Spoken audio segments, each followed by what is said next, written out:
जर तुम्ही स्वामींचे भक्त असाल तर हा व्हिडिओ शेवटपर्यंत नक्की पहा। बरेच दिवस झाले राईड केली नव्हती, म्हणून छोटीशी एक राईड करूया। त्यानिमित्ताने आम्ही वसई फोर्टला निघालो। वसई फोर्टला जात होतो तेवढ्यात आपल्याला पुढे एक कार दिसली आणि त्यावरती लिहिलं होतं स्वामी। हे बघताच क्षणी माझ्या डोक्यामध्ये बरेचसे विचार येऊ लागले।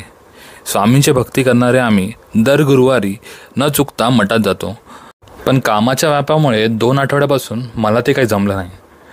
आणि हा फोटो दिसणं हा एक योगायोगच। पण विचार केला जर आता आपण इथं आलोत आहे तर इथे पुढे भुईगावला एक स्वामींचा मठ आहे। इथून 8 किलोमीटर अंतरावरती तो मठ आहे, तर आपण तिकडे जाऊया आणि स्वामींची भेट घेऊया। आणि अशा प्रकारे 25 मिनिटात आपण वसई फोर्टवरून या भुईगावच्या स्वामींच्या मठामध्ये पोचलो। इथे 2 व्हीलरसाठी त्यांनी उत्तम पार्किंगची सुविधा केलेली आहे। इथे तुम्ही 2 व्हीलर आणि 4 व्हीलर आरामात पार्क करू शकता। त्यानंतर बाईक पार्क केली आणि आपण मठात आज पोचलो। मठामध्ये अष्टविनायक गणपतीचे, देवींचे आणि बऱ्याचशा देवांचे फोटोज तुम्हाला इथे बघायला मिळतात आणि मठ बराच प्रशस्त आहे। इथे तुम्हाला साईबाबांची एक मूर्तीसुद्धा भेटते। तिचं दर्शन घेऊन आम्ही मठात आज पोचलो आणि मठात आत गेल्यावरती स्वामींची ही सुंदर मूर्ती आपल्याला बघायला मिळाली। आणि नंतर कळालं की आज होता रविवार आणि रविवारी इथे 12 वाजता आरती होते आणि ती आरती आपल्याला भेटली होती।